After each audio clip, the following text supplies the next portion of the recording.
Welcome to the Urban Herald Deep Dive. Glad to be here. As part of the Urban Herald team, we've spent, the last few months really looking into something. Curious. It's this emerging status symbol. Yeah. In the professional world, specifically. People proudly claiming technological abstinence. It's a really fascinating sociological trend, isn't it? We're diving deep today into, well, this modern psychological thing where refusing to use AI is being framed quite loudly sometimes Oh, yeah. as a sign of, superior intellect Yeah. or maybe moral high ground. Right. So our mission brief today really is to ask that core question, is this AI abstinence actually an intellectual badge of honor? Or, Right. and this is what our analysis suggests, is the self-imposed limit starting to look more like, well, strategic stupidity in, let's face it, a hyper-competitive 2025? Exactly. And I think we've all met this this peculiar breed of professional, right? They boast about it. Oh, I don't use ChatGPT. I won't touch Claude or any advanced automated assistant. They wear it like a badge. They do. It's treated like this moral or intellectual purity test, almost a kind of intellectual snobbery. This idea that difficulty, sheer effort equals authenticity. Yeah, the struggle is the value. But as we're arguing in our analysis, if you really look closely, these emperor's new clothes, they're looking pretty threadbare. And the reason that pride misplaced becomes really clear when you look at the sheer speed of adoption. This resistance, it seems pretty isolated now. It does. Because the data just shows the mainstream has already moved way past that point. We are tracking, the most massive growth cycle for productivity tools we've ever seen. Some specific AI tool categories. We've seen a 99x increase. 99 times. 99x over just the last 2 years. So the current reality, our baseline for 2025, is that a frankly staggering 73% of professionals now actively integrate AI into their daily workflows. 73%. So if you're the one refusing to engage, you're basically opting out of the core way work gets done in the modern economy. It's a choice, but it has consequences. Okay, so let's unpack that resistance a bit before we, really dismantle the argument for just avoiding it altogether. Right. We do have to acknowledge that this humans-only camp, it isn't built entirely on, pure denial or ignorance. No, there are legitimate concerns there. There are. And these concerns fuel this anti-AI brigade. Yeah. We need to tackle them head on, just to be intellectually honest here. Absolutely. And the loudest argument, the one you probably hear most often, it really centers on this skills atrophy idea. The brain turning to mush argument. Exactly. The worry is fundamental. If we let the machines do the heavy cognitive lifting, our own thinking abilities will just decay. Right. They always bring up the classic GPS analogy, don't they? Every time. Relying on GPS has supposedly destroyed our natural sense of direction, our map reading skills. The fear is that AI dependency will just erode our core intellectual muscles in the same way. I get the fear, I really do. Mm-mm. But it feels like an argument that assumes the tech is aiming for replacement. That's the key word. Right. Rather than augmentation. The fundamental flaw seems to be confusing, like the manual effort involved with the actual intellectual value created. That is the absolute critical distinction, and we really need to flesh that out. Think about the microscope analogy. Okay. Using a microscope doesn't make you worse at seeing, does it? No, of course not. It lets you see things that are physically impossible for the naked eye to even detect.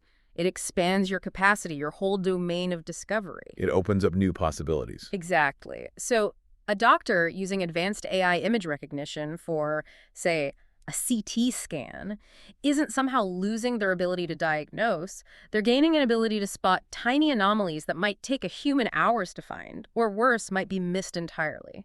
The tool doesn't diminish the doctor's skill. It amplifies the outcome massively. Okay, so if it's not purely about skills atrophy, then we drift into what our analysis calls the purity movement. Ah, yes, the purists. This is the faction that seems to hold human intellect, human creativity as this kind of sacred ground. Untouched. Yeah, and they often conflate the difficulty of a task with its authenticity. Like, the value of the final product is directly proportional to the sheer amount of human sweat and struggle poured into making it. And historically, that mindset pops up again and again. It's not new. Yeah. When the abacus was replaced by the slide rule, you had purists then. Sure. When the slide rule got booted by the calculator, same thing. Purists complaining. But intelligence, real intelligence, it's never existed in a vacuum, has it? It's always expressed through tools. It's a great point. Progress itself is basically built on finding these leverage points, ways to move beyond the really tedious foundational work. So insisting on, I don't know, calculating complex multivariate analysis by hand today. Just to prove a point. Yeah, just to prove your mind is, quote, uncontaminated. That's not superior intelligence. That's just resistance to optimization. It's choosing inefficiency. Okay, but we absolutely need to spend some real time on the third category here. This bucket holds the ethical concerns and privacy fears. Yes, and these are serious. These are not trivial objections. Yeah. They're rooted in very real-world risks. Yeah. And we can't just brush them aside. No, these are the necessary guardrails. These are the conversations we need to be having. Thoughtful critics, they raise alarms about, data scraping, algorithmic bias, maybe perpetuating societal inequalities. Which we see happening. Definitely. And the very real potential for widespread job displacement in certain industries. Our own surveys confirm just how weighty these concerns are. We found 68% of people who are skeptical of AI. Wow, 68%. Yeah, nearly 7 out of 10 cite privacy concerns as their #1 objection. Where is their data going? How's it being used? And beyond that, 45% worry specifically about job displacement in their field within the next 5 years. Okay, so these are valid fears. But the solution then, it can't just be sticking your head in the sand and avoiding it, right? Yeah. Because the underlying tech, it's already out there. It's already being used, perhaps against you, by people who don't share your ethical stance. That's the danger. Abstinence doesn't solve the ethical problem. It removes your voice from the solution. Right, so the imperative shifts, doesn't it? It's not about avoiding the tool anymore. It's about demanding informed, responsible usage. Exactly. Demanding transparency from developers. And crucially, mastering the tools yourself so you can actually identify and maybe even mitigate the biases. Yeah. If you just abstain, you lose your seat at the table in that critical conversation about regulation and ethical application. You basically become irrelevant to the debate. Okay, let's shift gears slightly and unpack this core intelligence test idea. If this anti-AI brigade, as we're calling them, is trying to demonstrate some kind of superior intellect, our analysis suggests they might be fundamentally misunderstanding what intelligence actually means in a modern context. That really is the crux of the Urban Herald analysis here. True intelligence, it's never really been about choosing the hardest, most ridiculously labor-intensive path, has it? No, that sounds more like stubbornness. Or maybe inefficiency. Look, if you're forced to do complex calculations by hand that a machine can nail in microseconds, you're not being smart, you're failing the efficiency test. Intelligence, arguably, is defined by solving problems effectively and efficiently. Okay. Which means you maximize your precious mental resources for the truly novel challenges, the things machines can't do. Right, which brings us straight to this core concept we identified. AI as cognitive amplification. Yes, amplification. It's not a replacement brain you're plugging in. It's more like a synthetic accelerator for your own brain. That's a good way to put it. It allows us to operate at a higher plane of abstraction. How so? Okay, imagine a history researcher. They're facing, say, hundreds of historical documents spanning 50 years. Daunting. Totally. Historically, the intelligence was shown by the sheer, tedious feat of reading it all, remembering it, summarizing it accurately. Right, the grunt work. Exactly. Today, an AI can handle that initial summarization. It can do the first pass of cross-referencing themes across all those documents. What does that do? It frees up the researcher. Completely. It frees up their mental bandwidth entirely for the real work. The analysis, the synthesis, developing original theories based on that data. The intelligence now lies in knowing what complex, nuanced questions to ask of that synthesized information. So the questioning becomes key. And knowing how to build upon that information to create something genuinely new. The human insight directs the tool. The tool doesn't replace the insight. Okay, let's make that concrete. Let's illustrate this efficiency imperative across a few specific fields. Maybe start with academic research. That's a field traditionally known for immense manual effort. Oh, absolutely. Consider the modern academic. Conducting a truly exhaustive literature review, that used to take months.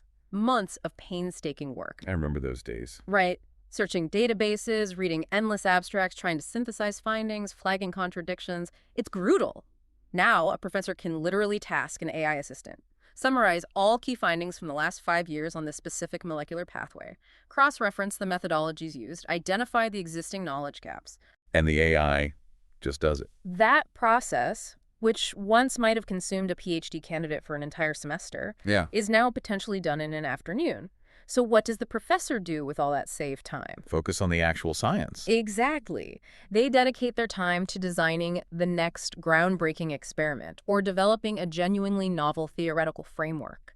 Those are the tasks only high-level human creativity can tackle. Okay, what about the creative industries? Graphic design, video editing, that sort of thing. Is the dynamic similar? Equally transformative, I'd argue. Think about a graphic designer. They aren't just someone who can draw well, right? They're a visual communicator. Sure. But historically, they've spent hours on tedious, honestly non-creative tasks, removing backgrounds from photos, generating 10 slightly different versions of a single stock image concept, creating basic wireframes. Yeah, the production work. Right. By leveraging AI for that initial concept generation or for automatically prepping assets, the designer gets to focus their energy, their human creativity, and their expertise on what really matters. The storytelling, the composition, the strategic alignment with the client's goals. The artistry shifts. How so? It shifts from pure manual execution to directing the tool. The human becomes the conductor of a much larger, faster orchestra. That's a powerful image. And this efficiency, I assume it scales right up to the top. Yeah. To business strategy, executives drowning in data. Oh, absolutely. Executives are leveraging AI not just for minor tasks, but for rapid, really complex data analysis. Crunching quarterly reports in minutes, forecasting market fluctuations based on thousands of variables, assessing geopolitical risk almost instantly. Stuff that used to take teams of analysts whence. Exactly. This means they're no longer spending their valuable time debating the accuracy of a spreadsheet or waiting for analysts to confirm a trend they suspected. They get to spend their limited time on the high-level stuff. Strategic thinking, high-stakes decision-making, building relationships. The human element. And most critically, interpreting those AI-generated patterns to exercise actual human wisdom and judgment. The value isn't in the number crunching itself anymore. It's in the interpretation. Okay, this really crystallizes the idea then that strategic delegation is actually the mark of intelligence here. Absolutely. Choosing inefficiency, especially in a world where our attention and time are arguably the most finite resources we have, that just seems counterproductive. It's fundamentally an exercise in prioritizing. Where is your unique human skill most valuable? You wouldn't hire a top architect and then ask them to personally mill the lumber for the roof trusses, would you? No, that would be absurd. Right. You wouldn't expect a CEO to sit there manually typing up the minutes from every single meeting. Intelligent, effective people strategically delegate routine, repeatable, or data-intensive tasks. So the refusal to delegate these kinds of tasks to an available, powerful tool like AI. It often looks like fear or maybe inertia disguised as intellectual superiority. It's preserving the old way just because it's familiar, not because it's better. Okay, let's pivot to the hard numbers then. Because these theoretical arguments against AI, whether based on purity or fear, they seem to clash pretty violently with the actual data landscape we're seeing in 2025. Oh, massively. The data really shows that AI abstinence is shifting rapidly from looking like a moral stance to looking like a significant competitive disadvantage. The statistics on professional adoption alone are just overwhelming. We mentioned earlier, 78% of knowledge workers are using AI tools regularly now. Right. Huge majority. But dig a bit deeper into enterprise adoption. Since just 2024, we've tracked a staggering 340% growth. 340% in roughly a year. Yes. That means C-suite executives, procurement departments, they're signing massive contracts, they're integrating AI deep into the company's IT infrastructure. This isn't just individual employees experimenting anymore. This is institutional commitment. And there must be a reason. Companies aren't just throwing money at this, presumably. What's the payoff? The practical payoff is enormous, and it's measurable. Companies are seeing a concrete benefit. Employees who are using AI effectively for routine tasks, they report an average time saving of 2.3 hours every single day. 2.3 hours daily. Daily.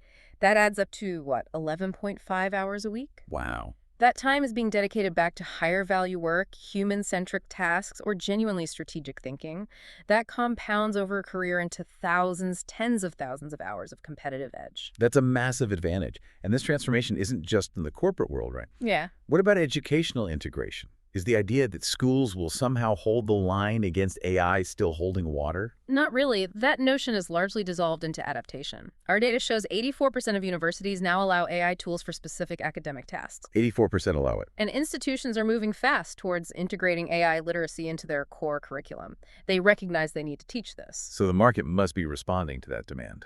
Hugely. The educational AI tools market, just that segment alone, has expanded by 290% year over year. 290%. And it's not just the institutions. 56% of students themselves report using AI for things like research assistance, drafting outlines, even refining their writing style. For the next generation coming into the workforce, this isn't cheating. It's just standard practice. It's how work gets done. So it's becoming deeply embedded. And this isn't just a professional or academic thing either, is it? We see this pervasive integration in just consumer adoption patterns too, right? In daily life. Oh, absolutely. AI is increasingly becoming the silent operating system of modern life. Think about your smartphone, for instance. Exactly. 89% of smartphone users interact with AI assistants consciously or not every single week. Wow. And in the home. Smart home AI adoption is now in 45% of households in developed nations.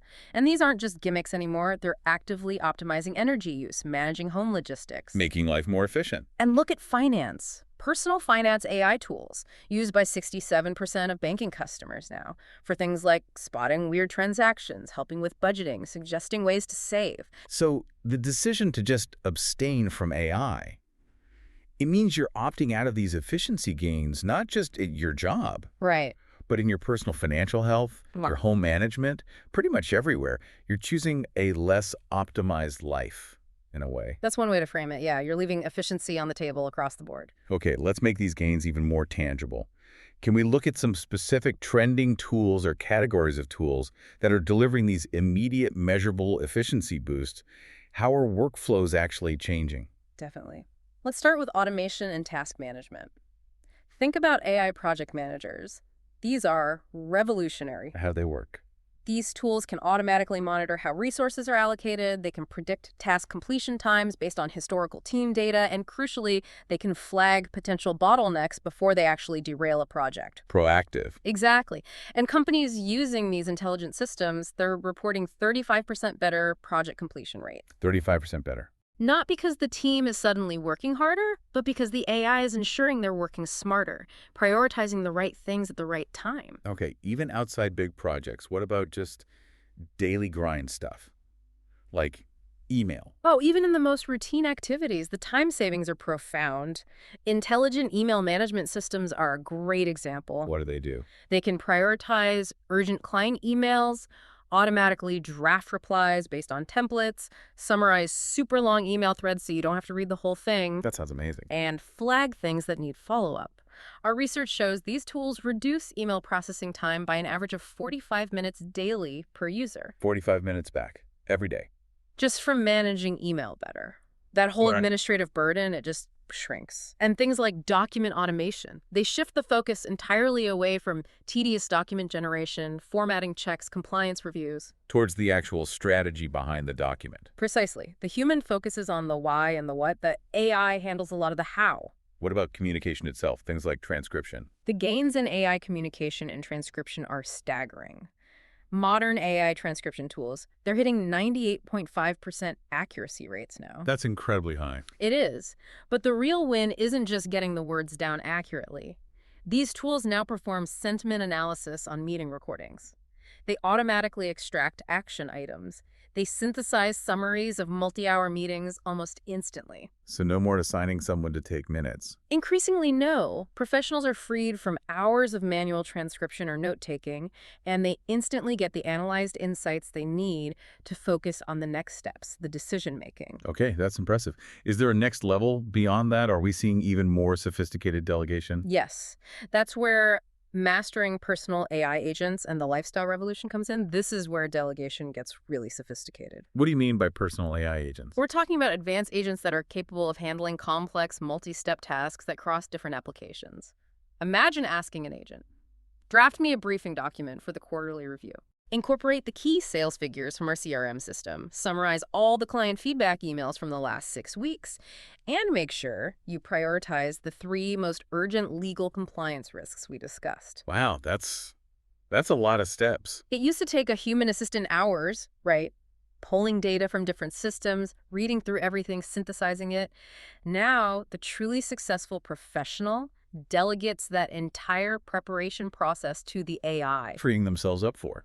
For the human interaction, the leadership, the strategic thinking needed for the actual review meeting itself. And you mentioned this strategic delegation moving into the home as well. Home and health integration. Yeah, it's quietly revolutionizing personal logistics. Think about smart home AI systems. By learning your family's occupancy patterns, by tracking external weather trends, they anticipate your heating and cooling needs, they optimize energy use. We're seeing an average of 23% energy savings in homes using these systems effectively. They aren't just fancy timers anymore, they're predictive resource managers. That's significant savings. What about personal finance or health? Same story. In personal finance, AI coaching tools analyze your spending habits. They instantly flag opportunities for passive savings you might have missed. Users engaging with these see an average savings increase of 18%. 18% higher savings. Just by having an AI nudge you in the right direction. And perhaps the most intimate example is the rise of holistic AI health coaches. What do those do? They integrate data streams from everything, your wearable devices, your fitness apps, maybe even sensors in your smart home, to provide personalized wellness guidance that goes way beyond simple calorie counting. So it's pulling everything together. Exactly.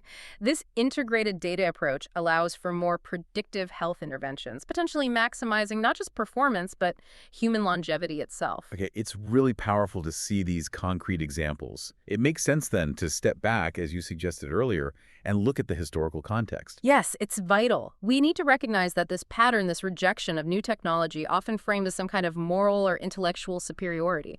It's not new. It's deeply rooted in history. Right. The current resistance, it really echoes the mentality we've seen countless times before. You mentioned the Luddites earlier. The term we still use today, Luddite, it comes from those early 19th century English textile workers. Right. And we often misremember them, don't we? We think of them as just being anti-machine, full stop. Yeah, just smashing things. But the original Luddites, they were actually highly skilled artisans, masters of their craft. And they were defending a whole worldview where their specific type of manual labor, the sheer difficulty of their process, guaranteed their moral standing and their economic status. So it wasn't just about the machines themselves. Not entirely. They saw the new automated looms as a direct threat to their established value system. They equated mechanization with the kind of moral degradation of the work itself, a cheapening of their skill. And that sounds disturbingly familiar. It's a perfect parallel to the modern AI abstainer, isn't it? They're often defending a status quo built on hours of manual cognitive effort, the time spent summarizing documents, writing first drafts by hand, manually inputting data. The things AI is getting good at. Exactly. They seem to fear that if the machine makes that foundational work too easy, their established value as a hard worker or an intellectual purist diminishes. Interesting.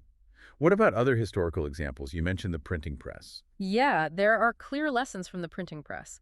When movable type was introduced by Gutenberg, the critics weren't really worried about efficiency gains. What were they worried about? They were worried about the destruction of human capability. Plato, centuries earlier, worried that writing itself would erode human memory because people wouldn't need to hold everything in their heads. Wow. And when the printing press started to democratize knowledge, making books widely available, many scholars genuinely feared it would destroy memory because they no longer needed to manually copy texts or recall entire works verbatim. But that's not what happened, obviously. Not at all. The printing press didn't make scholars stupider. It massively amplified their capability. It freed up human memory from being just rote storage. And allowed it to focus on higher level thinking. Precisely. Allowed it to engage in critical analysis, synthesis across many different texts simultaneously. It enabled rapid, sophisticated, broad discourse that completely redefined human scholarship. AI, arguably, is performing a very similar function today. Handling the rote cognitive tasks. To allow us to engage with far higher, more complex concepts. Okay, that's a strong parallel. But maybe the most direct, almost strikingly modern parallel is the calculator controversy. Oh, absolutely. That one is spot on. When cheap electronic calculators started flooding into schools, I remember the debates. the fear was palpable, wasn't it? Children would become dependent, they'd lose their fundamental mathematical intuition, they wouldn't be able to perform basic arithmetic without the machine. Yep. Heard it all. But today, we look back at that and recognize the absurdity, right? Keeping a student chained to doing long division by hand when the real educational goal is understanding algebraic concepts or statistical modeling. It makes no sense. The calculator freed them up. It freed students from the computational grunt work to explore higher mathematical concepts. And AI tools function almost identically in the professional world today. They shift the focus away from manual input and basic summarization towards strategic thinking, pattern interpretation, and creative problem solving. Okay, so the historical precedent is pretty clear. Refusing the tool often looks short-sighted in retrospect. Which brings us to the harsh realities of today. Right. The competitive reality and professional obsolescence. Mm-hmm. While the AI abstainers might be polishing their self-imposed principles, arguing they're too pure or too smart for these tools, the rest of the world, the other 73% plus, is gaining this compounding competitive advantage. We need to be blunt about the potential cost of abstinence here. And that cost increasingly looks like rapid professional obsolescence. Let's take a concrete example. A professional writer, maybe, or a market researcher. If they insist on doing everything manually and take twice as long to research and draft content, even if the final quality is identical to a competitor using AI tools effectively, they aren't demonstrating superior skill. What are they demonstrating? They're demonstrating that they're pricing themselves out of the market. Think about freelancers or consultants, those who strategically use AI tools. Our data suggests they can handle upwards of 40% more clients. 40% more. Because they can focus on delivering high-level strategic insights rather than just billing for hours spent on basic research or drafting. The competition isn't really human versus AI anymore. It's human using AI versus human not using AI. Exactly. And those refusing adoption find themselves competing purely on the basis of manual effort and time spent, which frankly, is a losing game in today's value-driven economy. Are we seeing this play out across whole industries? Can we point to specific industry transformation metrics? Oh, absolutely. The landscape is shifting incredibly quickly. Look at the legal sector. Law firms using AI for initial document review, for e-discovery, sifting through massive volumes of evidence. They're completing case reviews up to 50% faster. That drastically changes their profitability, their client responsiveness, everything. That's 10% faster. In healthcare, practices using AI for diagnostic support, helping radiologists spot things in scans, cross-referencing symptoms against vast databases, they're seeing measurable improvements. Around 25% better patient outcomes reported in some studies, and up to a 30% reduction in certain types of diagnostic errors. Wow, okay, that's significant. And consider marketing agencies.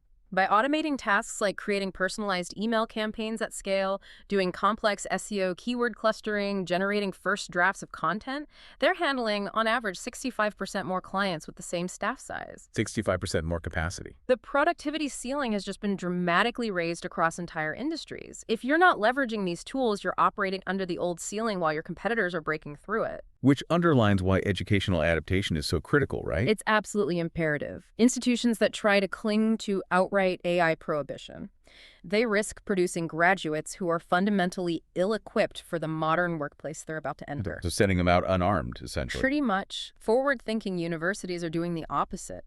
They're actively integrating AI literacy into everything. Teaching students how to prompt effectively, how to critically evaluate AI output, how to verify sources, how to use the tools ethically. Making AI literacy a core competency. Exactly. It's becoming as fundamental as reading or basic math for career success. Their graduates enter the workforce with a massive compounding head start over those who were taught to fear or ignore these tools. Okay, so if outright rejection is increasingly looking like a losing strategy, and blind acceptance is obviously dangerous, then the most intellectually rigorous position, the most sensible approach, seems to be this middle path, developing what our analysis calls AI literacy. That's precisely it. It's not about being pro-AI or anti-AI. It's about being smart about AI. Understanding its capabilities, yes, but just as importantly, understanding its critical limitations. So what does that look like in practice? How do you become AI literate? Well, first and foremost, intelligent usage demands critical evaluation skills. You simply cannot accept algorithmic outputs uncritically. That's where the human intelligence remains absolutely paramount. Maintaining healthy skepticism. Exactly. The effective AI user knows that these tools can, and often do, generate plausible-sounding nonsense. Hallucinations, they call them. Stuff that looks perfectly factual, grammatically correct, confident, but is completely fabricated. So you need to know the warning signs. You need to know the red flags. Inconsistent claims within the same output, sources cited that don't actually exist, suggestions or facts that just defy common sense or logic within the context of the problem you're trying to solve. And you need verification strategies. That means cross-referencing AI outputs with trusted, authoritative sources. Understanding the limitations of the AI's training data, what does it not know? The tool provides a draft, maybe, but the human provides the final validation. Okay, critical evaluation is key. What else? Crucially, AI literacy requires mastering contextual application, knowing when it's appropriate to delegate a task to AI, and perhaps more importantly, when not to. Drawing the line. Yes, you have to clearly distinguish between tasks that require high, irreplaceable human involvement, things like empathy, mentoring someone, making complex ethical decisions, building nuanced relationships. The human touch stuff. Those are non-delegable to a machine, versus tasks that are highly appropriate for AI involvement. Analyzing vast data sets, spotting subtle patterns, running complex simulations, doing routine calculations or summarizations. So a practical example. Well, if you're using AI to draft the email that fires someone, you've fundamentally misunderstood the assignment. You've missed the critical human element of compassion and directness required. Right, bad use case. But if you're using AI to analyze 5 years of complex supply chain data to predict a potential Q4 bottleneck, you're utilizing the tool perfectly, leveraging its strengths. Okay, that makes sense. And this leads directly to ethics, doesn't it? It absolutely leads to ethical responsibility and transparency. Responsible usage means understanding, fundamentally, that the human remains accountable for the final output, regardless of how much AI assistance was involved. A buck still stops with you. Always. You need to actually understand the privacy policies of the tools you're using. You need to actively test the outputs for potential biases, racial, gender, whatever, because we know they exist in the training data. And be open about using it. Where appropriate, yes.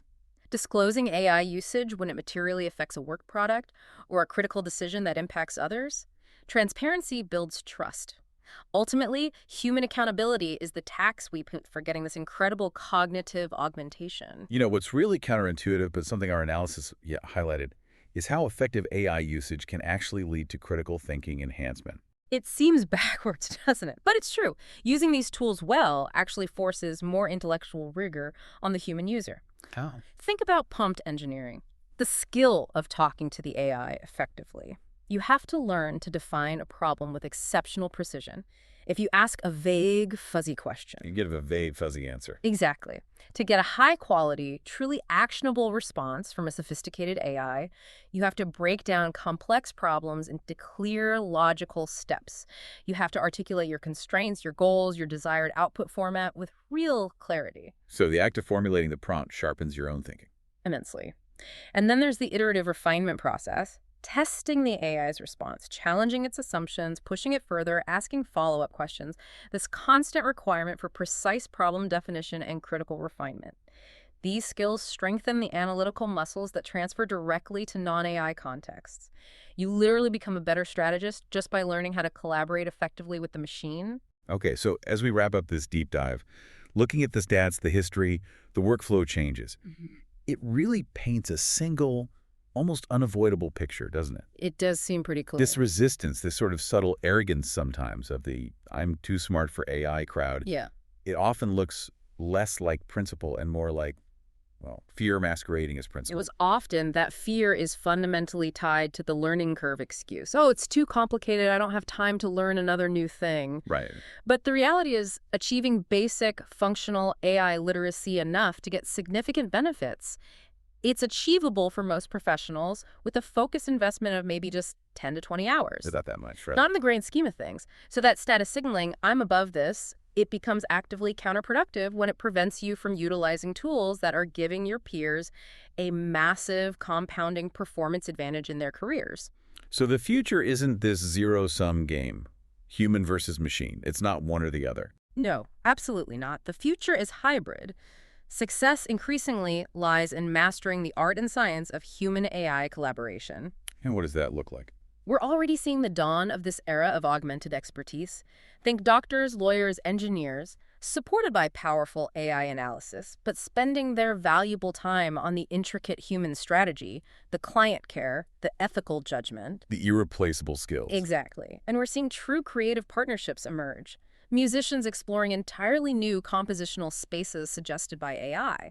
Architects using generative AI to visualize thousands of design alternatives in hours, allowing them to focus their human genius on selecting the best options, refining them, ensuring structural integrity and aesthetic vision. So the choice that you, our listener, face right now, it isn't really between relying on your own human intelligence versus relying on artificial intelligence. No, that's a false dichotomy. The real choice seems to be between embracing this augmented capability that collaboration offers or sticking with a willful self-imposed limitation. Think about the professional trajectory you're actually setting for yourself right now.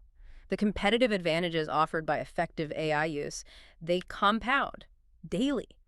Every hour of efficiency gained by your peers using these tools, it translates directly into a strategic deficit for you if you're abstaining.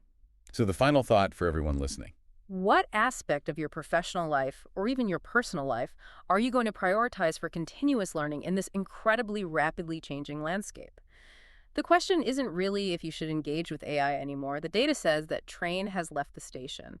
The real question now is how can you master it effectively and responsibly to maximize your own performance, your own potential, and frankly, your own relevance in the years ahead?